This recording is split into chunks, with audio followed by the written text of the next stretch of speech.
अस्सलामुअलैकुम वरहमतुल्लाहि वबरकातुहू। Tutorial number 26 है और इसमें हम सीखेंगे कि ये जो पिक्चर होती है हम इसको बैकग्राउंड के साथ ब्लेंड कैसे कर सकते हैं। मतलब पहले ये पिक्चर जो है वो इस तरह से है और हम चाहते हैं कि हम इसको यूँ शो कराएं कि ये बिल्कुल बैकग्राउंड के अंदर जो है वो एडजस्ट हुई हुई है।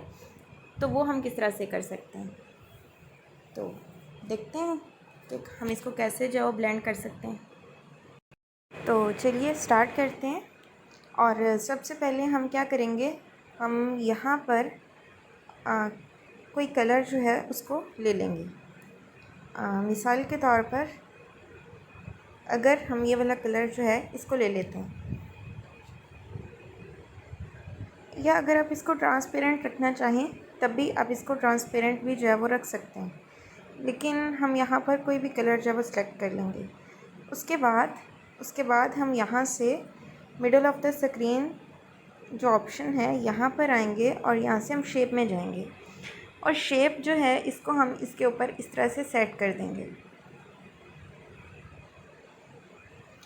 अब जो शेप का कलर है वो यहाँ नीचे अगर आप मूव करते हैं तो आप यहाँ से अपनी मर्ज़ी से शेप का कोई भी कलर जो है वो रख सकते हैं।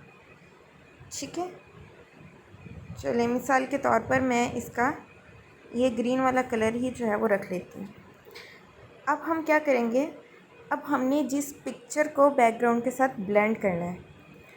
अच्छा, लास्ट ट्यूटोरियल में हमने सीखा था कि हमने पिक्चर को जो है वो शेप के अंदर एडजस्ट कैसे करना है, उसको कैसे फिट करना है, और इस ट्यूटोरियल में हम सीख रहे हैं कि हमने पिक्चर को बैकग्राउंड के साथ ब्लेंड कैसे करना है। तो हम क्या करेंगे, हम यहाँ से ये जो अभी हमने ये शेप लगाई है इसको हम यहाँ से लेयर पर जाकर लॉक कर देंगे और उसके बाद ये अगेन से यही वाले ऑप्शन को सिलेक्ट करना है और यहाँ से इंपोर्ट के ऑप्शन पर जाना है। इंपोर्ट से वो पिक्चर हम यहाँ पर इंपोर्ट करेंगे जिसको हमने बैकग्राउंड के साथ ब्लेंड करना है। तो वो मैं पिक्चर सेलेक्ट करती हूँ, फिर उसके बाद हम नेक्स्ट प्रोसेस देखते हैं।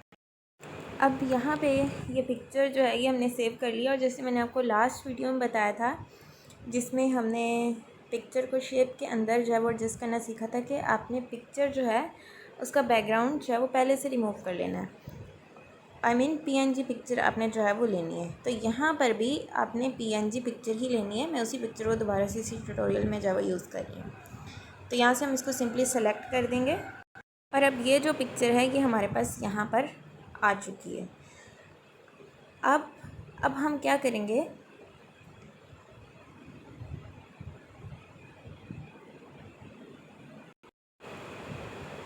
यहाँ पर जहाँ से हमने पहले शेप ली थी और उसको ये बैकग्राउंड के ऊपर लगाया है, इसी तरह से हम एक और शेप जो है इसको लेंगे और इसको हम जो है वो कुछ इस तरह से आप रेक्टेंगल में आप इसको कर लें। उसके बाद अब की बार हम इसका कलर चेंज नहीं करेंगे बल्कि हम यहाँ ग्रेडियंट पर चले जाएंगे और यहाँ से हम इसको ग्रेडियंट कलर देंगे। अच्छा, आपने क्या करना है, देखें ये जो ब्लैक वाला है ना इसको आपने मुकम्मल तौर पर यहाँ से बंद कर देना है। ठीक है, इसकी ओपेसिटी अब 0 हो गई है और ये वाला जो है यहाँ पर आपने वही कलर जो है वो अपने लेकर आना है जो आपने अपने बैकग्राउंड में दिया हुआ है। एक चीज़ मैं आपको बता दूं कि मैं इस पर भी एक पूरी डिटेल्ड वीडियो जो है वो बना चुकी हूँ कि आपने ग्रेडियंट कलर्स किस तरह से बनाने हैं, उनको किस तरह से इस्तेमाल करना है। अगर आपको ग्रेडियंट कलर नहीं बनाने आते हैं पिक्सेल में तो आप मेरी वो वीडियो देख सकते हैं और उसका जो लिंक है वो इंशाल्लाह मैं डिस्क्रिप्शन में दे दूँगी, पूरी प्लेलिस्ट का लिंक, और वहाँ से आप पिछले तमाम लेक्चर की वीडियो देख सकते हैं। अच्छा, अब की बार यहाँ पर हम क्लिक करेंगे और यहाँ से वही कलर एडजस्ट सेलेक्ट करेंगे जो हमने लिया है पीछे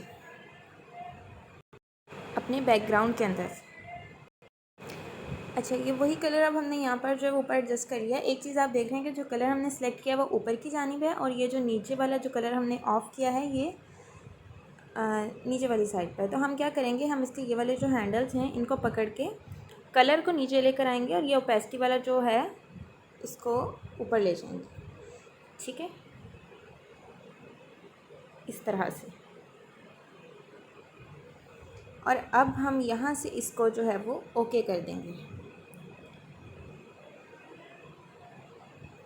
तो आप देख रहे हैं कि कुछ इस तरह से आ गया। ओके, अब हम इसको डन कर लेंगे और हम इसी को कॉपी करेंगे, और कॉपी करने के बाद हम इसको यहाँ से जो है वो इसके ऊपर रखते जाएंगे। ठीक है, इसको अपने बार बार कॉपी करना है यहाँ तक कि आप जितना पोर्शन इसके अंदर छुपाना चाहते हैं उतना आपका इसके अंदर छुप जाए। तो ये इमेज जितना भी आप अपने बैकग्राउंड के साथ ब्लेंड करना चाहते हैं उतनी ही बारी ये जो हमने ग्रेडियंट बनाकर यहाँ पर लाया था उसको कॉपी करते हुए इसको कवर कर दें।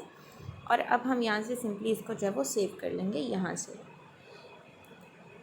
अच्छा, एक चीज़ मैं आपको बताना चाहती हूँ कि अक्सर जब हम काम कर रहे होते हैं तो हम उसको सेव करते हैं और उसके बाद हम इसको बैक कर देते हैं तो ये ख़त्म हो जाता है।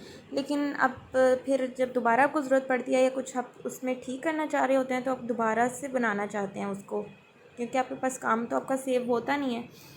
तो आप क्या करें, जब भी आप कोई काम ऐसे इंपॉर्टेंट करें, आपको लगे कि आपको इसमें कोई चेंजिंग वगैरह करनी पड़ेगी, तो आप जब यहाँ से सेव का ऑप्शन आए तो आप साथ ही इसको सेव एज़ प्रोजेक्ट भी कर लें। तो अब यहाँ पर आप क्या करेंगे, प्रोजेक्ट का नाम देंगे। जैसे मैं ट्यूटोरियल नंबर 26 बना रही हूँ तो मैं यहाँ पर लिख दूँगी ट्यूटोरियल नंबर 26 और अब इसको कर दूँगी ओके।